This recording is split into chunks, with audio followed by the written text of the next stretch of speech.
Todo mundo em Hollywood foi impactado pelo universo cinematográfico da Marvel, né? O MCU, ou o CM, para quem quer usar a abreviação. Quer eles queiram ou não, o MCU virou o santo grau dos estúdios de Hollywood, né? E fez os super-heróis que já foram considerados, inclusive, até meio tóxicos de se adaptar, transformou eles na galinha dos ovos de ouro que meio que salvou o cinema, assim. Mas por que outros estúdios não conseguem repetir essa fórmula da Marvel? Agora que a Warner mais uma vez vai tentar fazer isso, quem sabe é bom a gente conversar um pouco sobre essa questão.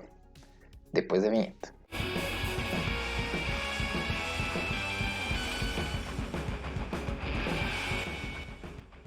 E aí galera, tudo certo? Eu sou o Algures e a essa altura vocês já devem ter visto, né, as notícias sobre as mudanças que a nova gestão da Warner pretende fazer, incluindo um suposto plano de 10 anos que eles querem começar a fazer, baseado, né, inspirado no que a Marvel, né, tem feito com os seus super-heróis. Só que tem o seguinte, essa não é a primeira vez, nem a segunda, que a Warner tenta fazer isso. E nas outras vezes acabou falhando, senão eu não estaria tentando começar de novo. Mas por que é tão difícil fazer um universo compartilhado bem sucedido como o que aconteceu com a Marvel? Antes, eu já quero deixar bem claro 3 coisas, tá? Primeiro, eu vou ignorar a possibilidade dos estúdios não quererem seguir a forma da Marvel, porque é óbvio que todos querem. É o que dá mais dinheiro a médio e longo prazo e o que mais fideliza os espectadores hoje em dia. A desculpa de a gente prefere fazer bons filmes do que universo compartilhado só aparece convenientemente quando o estúdio tenta fazer igual a Marvel, mas não consegue. O segundo é que eu não vou falar aqui necessariamente de qualidade, tá? Primeiro porque é uma questão subjetiva, a arte é uma questão subjetiva, mas também é porque esse vídeo aqui não é sobre como os estúdios criam ou não obras-primas do cinema, até porque os filmes da Marvel estão longe de ser obras-primas, não é por isso que eles são a referência, né? O negócio aqui é a ideia de universo compartilhado que trabalha com diversas franquias diferentes que fazem parte, né, coexistem no mesmo universo e que alcançam um certo sucesso entre público e crítica de forma geral e consistente, mesmo que nem todos os filmes sejam incríveis ou obras-primas. E o terceiro é, eu não estou dizendo que só dá para fazer sucesso tendo um universo compartilhado. Não é isso. Mas é inegável que na era dos streamings, filmes interconectados e conectados com séries parecem ser a estratégia mais lucrativa. Afinal, o estúdio dono do streaming ganha dinheiro com assinantes e se os assinantes estiverem dedicados a uma série de histórias interconectadas que são exclusivas daquele serviço,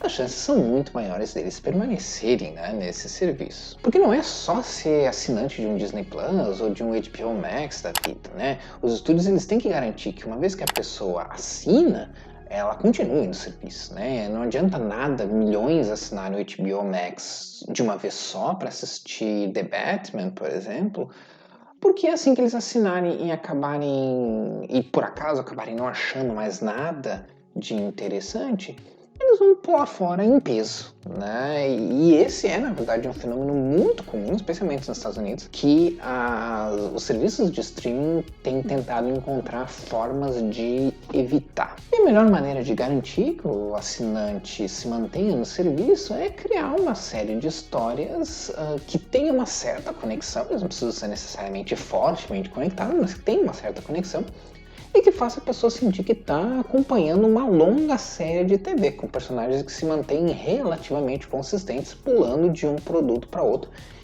e que faça com que os assinantes fiquem ansiosos, né, pelo próximo filme, pela próxima série que vai ser lançado pelo serviço. E eu acho que não tem estratégia melhor hoje em dia para manter esse efeito borboleta que vai garantir a manutenção da audiência do que o uso desse conceito, né, de universos compartilhados. Todo mundo quer copiar o sucesso da Marvel, né? Mas a Marvel parece ser a única, né? Com apenas outras duas exceções que eu vou falar depois, que conseguiu, né? Será que a ideia de universo compartilhado é uma ideia isolada, que não é replicável, que deu certo na Marvel por sorte e por isso que não dá certo com outros estúdios? Ou os motivos são outros? Para a gente analisar essa situação, vamos voltar atrás e contextualizar primeiro algumas coisas. Eu acho que há duas características-chave que a gente deve levar em consideração para falar sobre a Marvel Studios. A primeira é que a Marvel começou como uma produtora independente, pequena, que não tinha os direitos sobre seus personagens mais populares.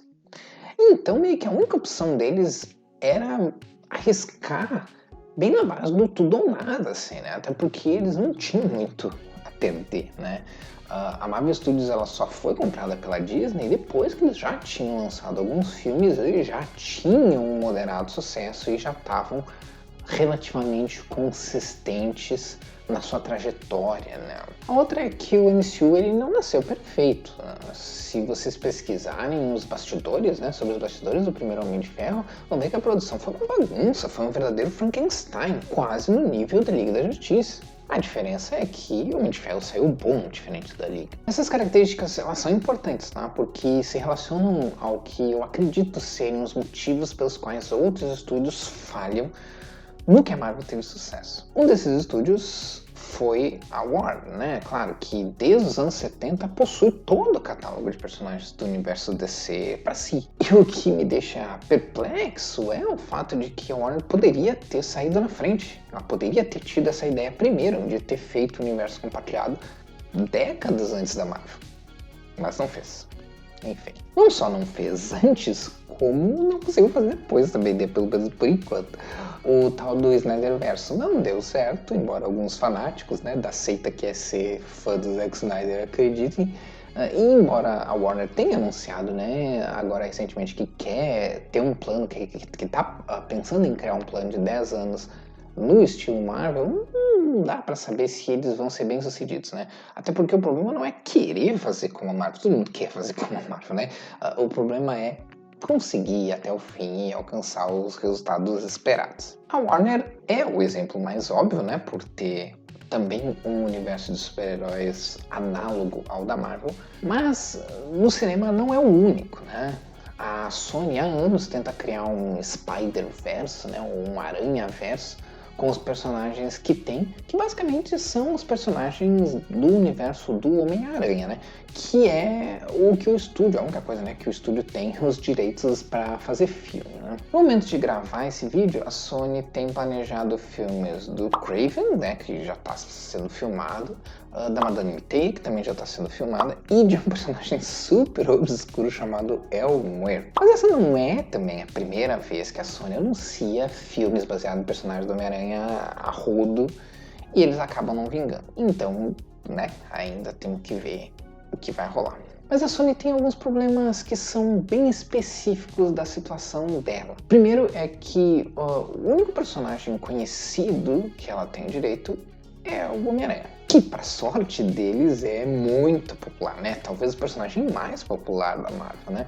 Mas ao mesmo tempo isso limita um pouco no quesito criar um universo compartilhado, porque a maioria esmagadora dos personagens que eles têm à disposição para poder usar são vilões. E eles tiveram ótimos resultados com os filmes do Venom, né? Mas Morbius já aparentemente foi um tiro no pé. Então a grande questão é se Venom pode virar um padrão para os filmes do Sonyverso ou é apenas um caso isolado e a Sony vai acabar descobrindo da maneira mais difícil que eles não vão conseguir reproduzir. A outra coisa é que o contrato da Sony só permite usar o Aranha e personagens ligados a ele em filmes, né? Ou seja, eles não podem fazer séries ou animações para TV, por exemplo, nem games, porque tudo que não é cinema relacionado ao Aranha ainda é de propriedade da Disney. Isso também limita uma estratégia mais abrangente de expansão do universo para outras mídias, né, que não sejam só o cinema. Então, diferente de estúdios como a Disney, ou como a Warner, ou como a Universal, a Paramount, enfim, eles estão limitados com o universo do Homem-Aranha, estão limitados ao cinema, né? Um outro estúdio que tentou, né, um universo compartilhado, digamos assim, com personagens da Marvel foi a Fox, né, antes de ser comprada pela Disney, que tinha os direitos sobre os X-Men, Quarteto Fantástico e Surfista Prateado, né. Só o universo dos X-Men já daria, né, um universo compartilhado bem interessante, né. Mas a Fox sempre foi muito irregular nesse sentido, né. Eu sei que muita gente vê os filmes dos X-Men como exemplos de sucesso de filmes de super-herói, né, de franquias de super-herói fora da Marvel Studios, mas pra mim é uma coisa um pouquinho mais complicada. Acho que os X-Men da Fox são bons exemplos de filmes de super-heróis com um conceito diferente dos da Marvel, né, que mostra que é possível fazer algo com um tom e com um estilo diferente do que se faz na Marvel. Mas com relação a universo compartilhado, não dá pra dizer que eles tiveram um, né? Mesmo que a gente tenha tido filmes solo do Wolverine, do Deadpool, além do filme dos Novos Mutantes, a cronologia deles sempre foi uma bagunça, né? E nem mesmo os próprios filmes da franquia X-Men dá pra dizer que são no mesmo universo, né? Não importa o quanto eles tentaram fazer parecer isso, né? Porque tem muita incongruência e ponta solta não resolvida entre um filme e outro, né? Na prática mesmo, é como se cada filme fosse um universo próprio, por assim dizer, né? O que funcionou por um bom tempo para a Fox, né? Então tudo bem, como eu comentei no começo do vídeo, a questão aqui não é qualidade, né? Isso deu certo para eles por um bom tempo, mas não dá para dizer que é um universo compartilhado, né? Isso já seria forçar um pouco a barra. É uma franquia, com certeza, mas não um universo compartilhado. E eu nem vou entrar no mérito de falar sobre o Quarteto Fantástico da Fox, porque, bem, né? E teve também a Universal, né? Que insistiu 2 vezes na ideia de transformar seus monstros clássicos numa franquia compartilhada estilo Vingadores, né? Tentaram com Drácula Untold, né? Eu acho que saiu como Drácula História Não Contada. Acho que sim, não tenho certeza. Não deu, né? Tentaram com uma nova versão da Múmia, com o Tom Cruise. Não deu. Eles estavam tão confiantes, né, na Múmia que batizaram o universo como Dark Universe, fizeram login e tudo, fizeram foto com o elenco, anunciaram outros filmes que nunca viram a luz do dia. O resultado foi os fãs encherem tanto o saco pra Universal entregar os monstros das mãos da Blumhouse, que é um estúdio pequeno, né, um estúdio focado em filmes de baixo orçamento, de terror, que eles acabaram fazendo isso mesmo, né? Pelo menos com algumas propriedades, como o filme do Homem Invisível, que o resultado foi um filme ótimo, e se eu não me engano vai sair agora uma versão do Drácula, que eu não sei se é Universal ou Blumhouse, e é pra sair uma versão do Lobisomem, que eu tenho quase certeza que é da Blumhouse. De qualquer maneira, o Homem Invisível que saiu, a última versão do Homem Invisível que saiu com a Elizabeth Moss como protagonista, saiu, né, pela Blumhouse e é ótimo, é muito bom, o que não ajuda em nada o caso da Universal, é só prova que os fãs estavam certos e a Universal estava errada, deve tudo bem. E também a gente não pode esquecer, né, dá pra citar pelo menos por alto, Street Fighter, The Legends of Chun-Li, que eu tenho quase certeza que muita gente já esqueceu desse filme, que esse filme existiu. Porque ele saiu lá no longínquo ano de 2009, cuja expectativa do estúdio era fazer filmes isolados de personagens, alguns personagens-chave no universo de Street Fighter, para depois reunir todos num filme estilo Vingadores com o torneio que dá título ao game. O que eu não vou mentir, eu acho uma ideia ótima. Mas infelizmente a lenda de Chun-Li fracassou nas bilheterias e a ideia foi pelo ralo. Todas essas iniciativas que eu citei tinham pelo menos o potencial de dar certo. Homem-Aranha e X-Men são, ou eram pelo menos, os nomes mais populares da Marvel fora dos quadrinhos, né? E a Universal já tinha tido sucesso com a Múmia, com uma franquia de aventura nos anos 90. Então a Universal já tinha provado, né, que dava para fazer com esses monstros algo diferente do terror, né? Não ficar só no terror. Mas então, o que deu errado, né? Acho que a melhor maneira da gente descobrir o que deu errado é analisando e comparando 2 exemplos que deram certo e que não são a Marvel Studios. Eu tô falando do Monstroverso, não confunda com o universo de Monstro Universal. O Monstroverso é da Legendary Pictures que tem uma certa conexão aí com a Warner, ironicamente, e o universo de Invocação do Mal, do James Wan, que também, ironicamente, é da Warner, que não conseguiu fazer o mesmo com a DC, mas já vamos falar sobre isso. O Monsterverso da Legendary começou quase que sem querer, assim, digamos assim. Eles fizeram uma nova versão do Godzilla, né, que foi bem recebida, né, vamos dizer assim, bem sucedida o suficiente, pode não ter sido um baita sucesso, mas foi bem sucedido o suficiente para gerar sequências. E aí testaram também um filme do Kong, né, que se passa no mesmo universo, para ver no que dava.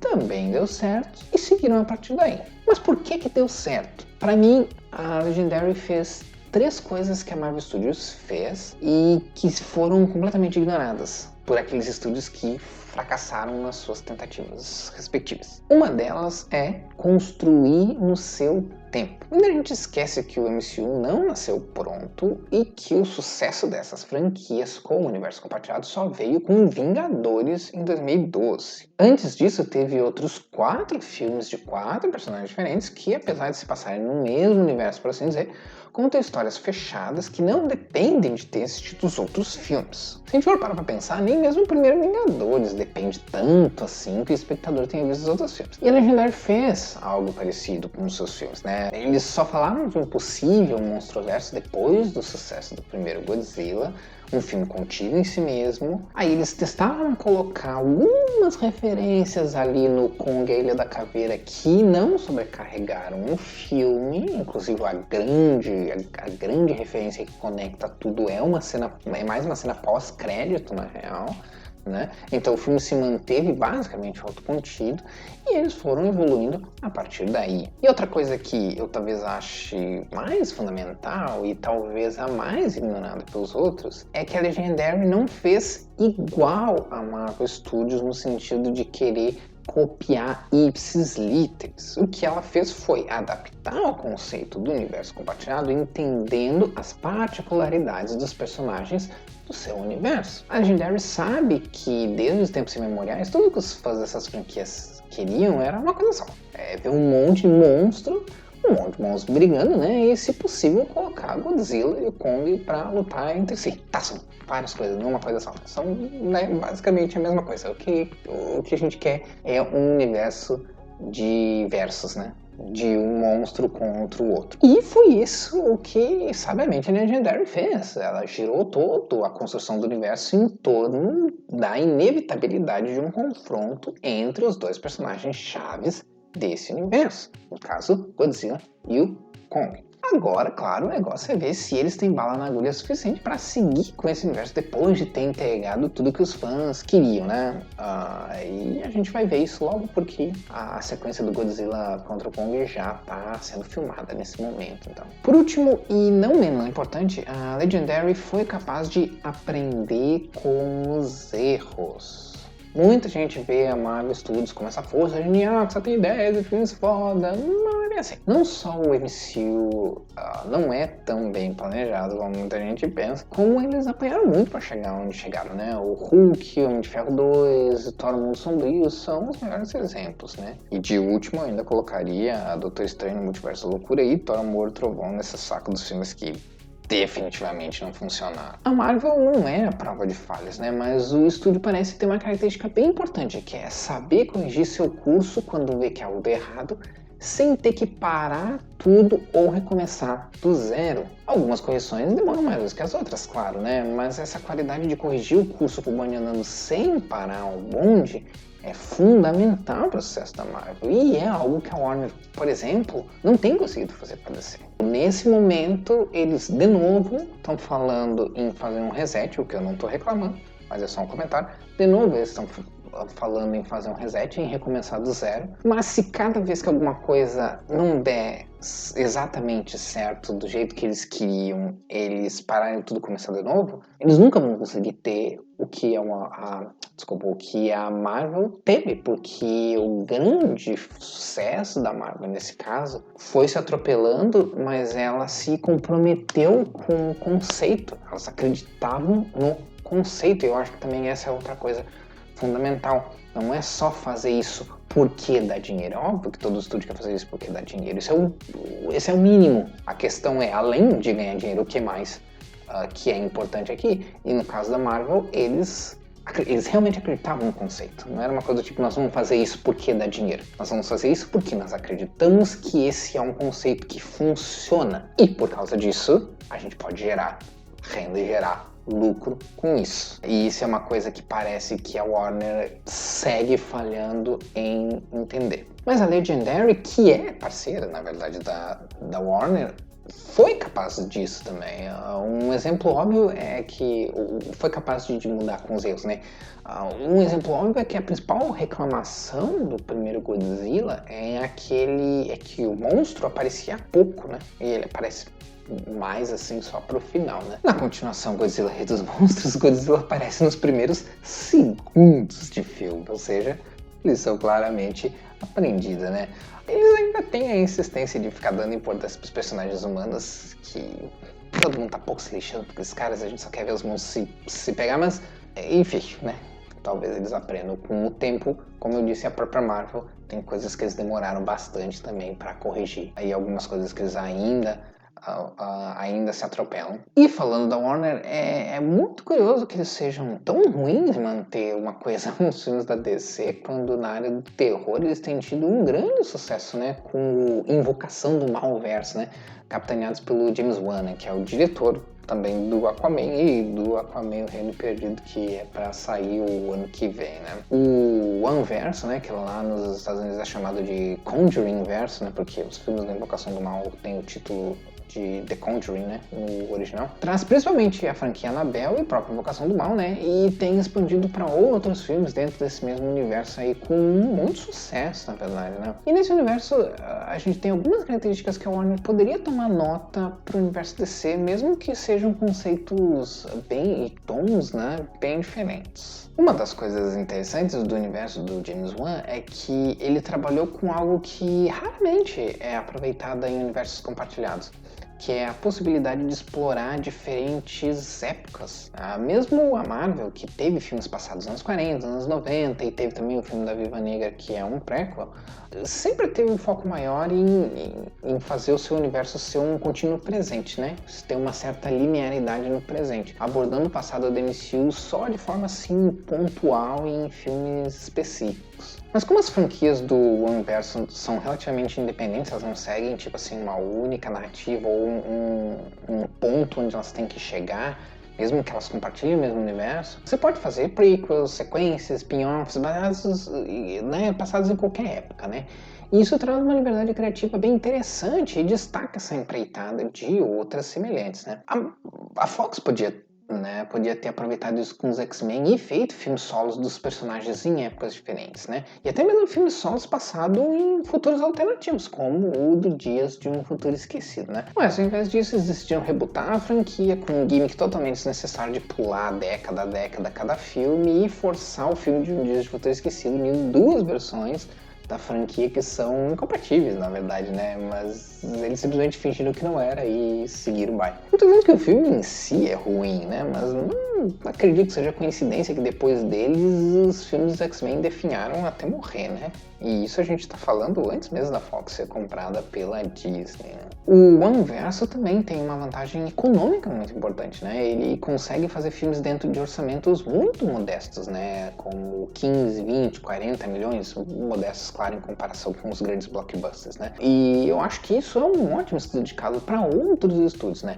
Por exemplo, talvez a Universal tivesse mais sucesso se ao invés de querer fazer franquias de 200 milhões de dólares por filme com seus monstros, fizesse um universo compartilhado mais modesto, né? Com filmes de menor orçamento. Filmes que custam menos podem arriscar mais e, mais importante, tem maior probabilidade de dar retorno, especialmente se contam com personagens que são reconhecidas, né? O que a Universal tem. Ela tem Frankenstein, ela tem a Drácula, né? Tem Múmia, tem Lobisomem, né? Então poderia dar muito certo. Claro que nem todo o universo compartilhado poderia ser de baixo orçamento, né? Um exemplo óbvio é o da DC. Por mais que eu quisesse ver o filme da Batgirl, que foi cancelado da maneira mais estranha possível, não importa os motivos que eles deem pro não lançamento, É difícil pensar na DC, no universo DC, onde tu tenha filmes baixo orçamento, né?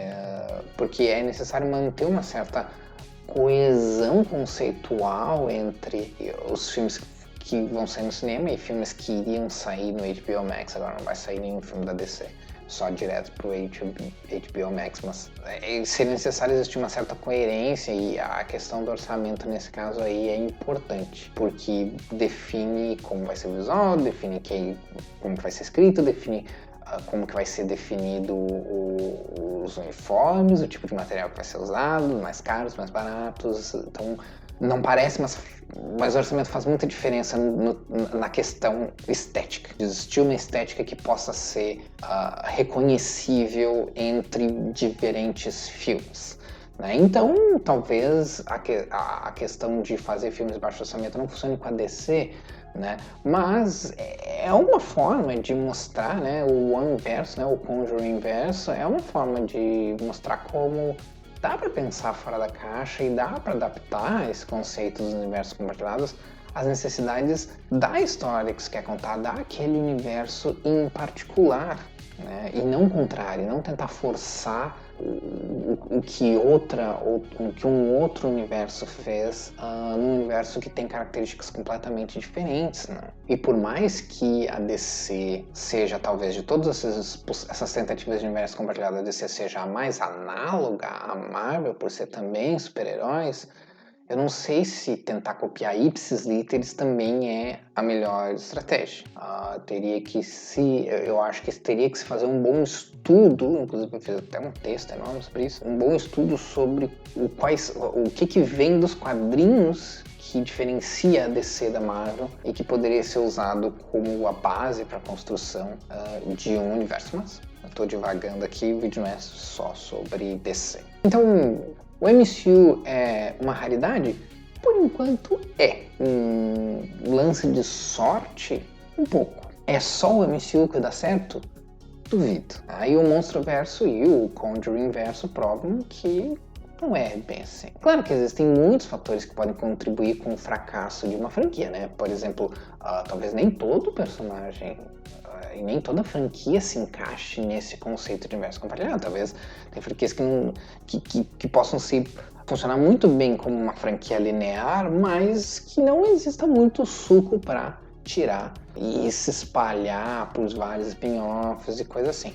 O que eu acredito que seja o caso do Homem-Aranha, mas tudo bem, né? Não vou falar mais nada sobre isso. Mas eu acho que existem duas características fundamentais que parecem ser comuns às tentativas que fracassaram.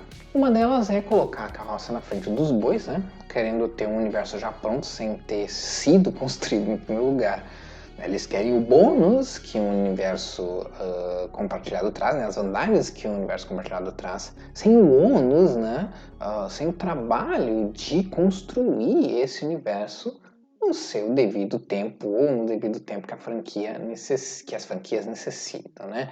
A gente viu isso com Batman vs Superman e com o filme mais recente, né, da Múmia ali pela Universal, né? Outra característica talvez seja um pouco mais sutil, mas eu acho que também é bem fundamental, né, que é a falta de amor pelo material. Sim, eu sei que isso parece meio coisa de jovem místico, good vibes, mas eu realmente acredito que gostar do material e não gostar só do dinheiro que ele pode trazer é um passo bem importante na hora de acertar para pensar em como adaptar aquele produto. É a única coisa importante? Não, claro que não.